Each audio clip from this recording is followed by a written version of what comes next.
Did you know that over 1 billion people around the world eat potatoes? They're grown in 125 countries and there are over 4,000 varieties?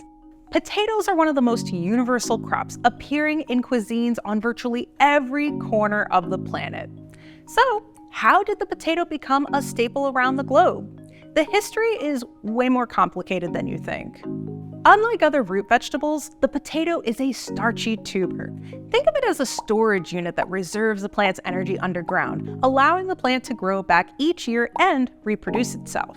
They were first cultivated in the Andes around 8000 BCE. Pre-Hispanic civilizations relied on potatoes as a nutrient-dense food source, and over millennia, they found they could be prepared in a multitude of ways. In addition to boiling, mashing, baking, and stewing potatoes, the people of the Andes would make chuño, a naturally freeze-dried potato that would carry communities through years when crops were not as successful.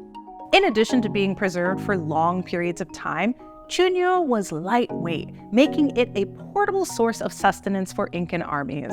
Potatoes made their debut in Europe in the 16th century after Spanish colonists returned from South America. But it took a while before Europeans learned just how amazing potatoes really are.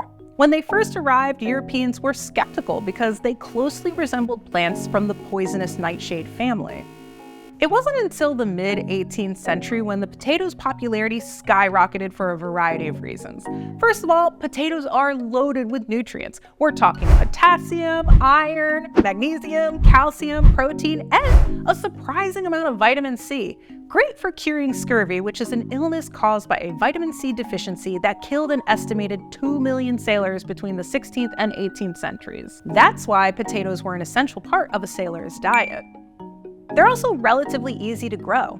They can grow in a wide range of soils, they flourish in cooler climates as well as in temperate zones, they're pretty low maintenance, and they pump out prolific harvests. Just one tuber can produce 4 to 5 plants, and each of those plants has the potential to grow 3 to 4 pounds of potatoes. Potatoes were an instant hit in Ireland, where they thrived in the country's rocky terrain and cool weather. By the mid-19th century, potato harvests were so abundant, about half of Ireland's population subsisted mostly on potatoes. But in 1845, crops were nearly annihilated by a blight, turning them black and rendering them inedible. It became known as the Potato Famine, a period of food insecurity not only caused by the blight, but also by the English government whose legislation and agricultural export deals only exacerbated the problem. In other countries, citizens needed a bit more convincing to include potatoes in their diets. In Prussia, some clever rebranding by King Frederick II made potatoes all the rage. During the Austrian Wars of Succession from 1740 to 1748, Prussia was grappling with a famine.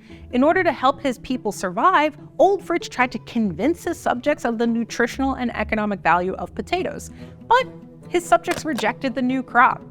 So King Frederick II came up with a more creative marketing ploy.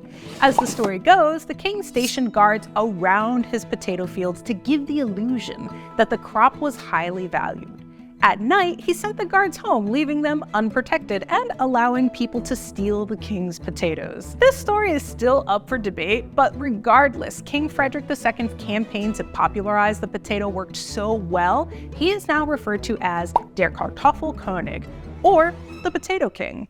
On the other side of the planet, the potato's migration opens up a perspective that challenges Western assumptions about history. Radiocarbon dating on pottery suggests that the sweet potato was a staple crop in Polynesia as early as 1000 ACE. That's almost half a century earlier than when Columbus sailed the ocean blue. Linguistics gives us another clue that the Polynesians likely had contact with South America.